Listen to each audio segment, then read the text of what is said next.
Friends, അസ്സലാമു അലൈക്കും. എല്ലാവർക്കും സുഖം തന്നെയല്ലേ? എല്ലാവരും സുഖമായിട്ടും സേഫ്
മൂടിയൊന്നും വെക്കണ്ട, അല്ലാതെ തന്നെ നമുക്ക് തുറന്ന് വെച്ച് ഇത് വേവിച്ചെടുക്കാം.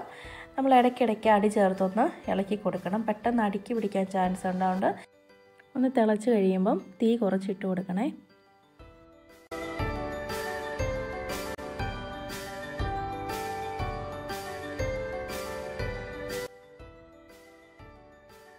അപ്പോൾ തിക്കിടി ഇവിടെ നല്ല കറക്റ്റ് പരുവത്തിൽ വന്നിട്ടുണ്ട്. നമുക്ക് തീ ഓഫാക്കി കൊടുക്കാം. അപ്പം പത്തിരിയും തിക്കിടിയും ബീഫ് കറിയും ഒക്കെ റെഡിയായി. ഇനി നമുക്ക് പെട്ടെന്ന് കുറച്ച് കട്ട്ലേറ്റ് ഉണ്ടാക്കിയെടുക്കാം. അതിന് കുറച്ച് വെളിച്ചെണ്ണ ഒഴിച്ചു, അതിലേക്ക് കറിവേപ്പില ഇട്ടു, പിന്നെ ഇഞ്ചി വെളുത്തുള്ളി പച്ചമുളക് ഞാൻ നേരത്തെ ബീഫ് കറി വെക്കാൻ നേരത്തെ എല്ലാം നേരത്തെ തന്നെ കുറച്ച് കൂടുതലെടുത്ത് ഇതിന് വേണ്ടി മാറ്റി വെച്ചിട്ടുണ്ടായിരുന്നു. അപ്പം അതിലേക്ക് ചേർത്ത് കൊടുത്തു. ഇനി അതിൻ്റെ പച്ചമുളക് എല്ലാം മാറി വരുമ്പം ഒരു സബോള അരിഞ്ഞതും കൂടെ ചേർത്ത് കൊടുക്കാം. ശകലം ഉപ്പും ചേർത്ത് കൊടുത്ത് വരട്ടിയെടുക്കാം.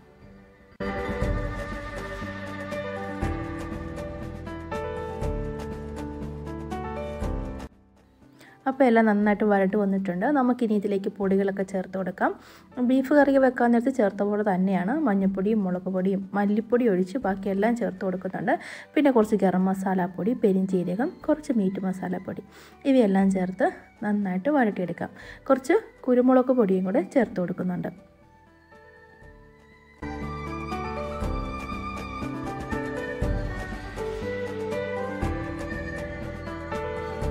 ഇതിനായിട്ട് ഞാൻ സെപ്പറേറ്റ് വേറെ ബീഫൊന്നും വേവിച്ചിട്ടില്ല. ഞാനിവിടെ നമ്മുടെ ബീഫ് കറി വെച്ചില്ലേ, അത് വെന്ത് വന്നപ്പം അതിൽ നിന്ന് കുറച്ച് ബീഫ് എടുത്ത് ഒന്ന് പൊടിച്ചെടുക്കുകയാണ് ചെയ്യുന്നത്. അങ്ങനെ ചെയ്താൽ നമുക്ക് പെട്ടെന്ന് പണി എളുപ്പമായിരിക്കും, സെപ്പറേറ്റ് ചെയ്യേണ്ട കാര്യമൊന്നും ഇല്ലല്ലോ.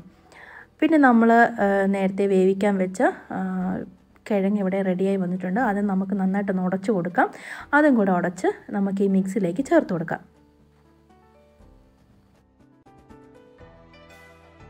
അപ്പോൾ ആ മിക്സ് എല്ലാം നന്നായിട്ട് കുഴച്ചെടുത്ത് കട്ട്ലേറ്റിൻ്റെ ഷേപ്പ് ആക്കിയിട്ടുണ്ട്. നമുക്കിഷ്ടമുള്ള ഷേപ്പ് ആക്കാം.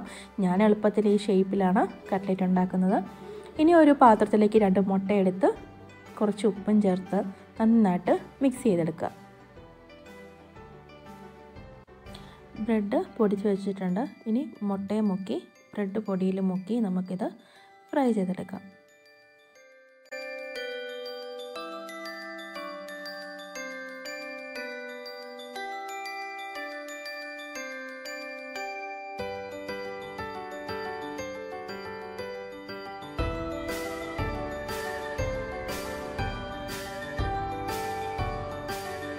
അപ്പോൾ ഇവിടെ എല്ലാം ഞാൻ ഫ്രൈ ചെയ്ത് വെച്ചിട്ടുണ്ട്. നിങ്ങൾ കട്ട്ലേറ്റ് പൊരിക്കുമ്പം കുറച്ച് തീ കൂട്ടി വെച്ചിട്ട് ഒന്ന് കൂടെ നിന്ന് അത് ഒപ്പം നിന്ന് ചെയ്യണമെന്നേ ഉള്ളൂ. തീ കൂട്ടി വെച്ചിട്ട്, കാരണം ബാക്കിയെല്ലാം അകമെല്ലാം വെന്താണല്ലോ, അപ്പോൾ തീ കൂട്ടി വെച്ചെടുക്കുകയാണെങ്കിൽ നല്ല ക്രിസ്പി ആയിട്ട് നല്ല ടേസ്റ്റി കിട്ടും കേട്ടോ. എൻ്റെ ഒരു ടിപ്പാണേത്. അപ്പോൾ ഇവിടെ കട്ട്ലേറ്റും എല്ലാം റെഡിയായി. പെട്ടെന്നൊരു നോമ്പുതുറ വിഭവങ്ങളാണ് കാണിച്ചത്. നിങ്ങൾക്ക് എല്ലാവർക്കും ഇഷ്ടമായെന്ന് വിചാരിക്കുന്നു.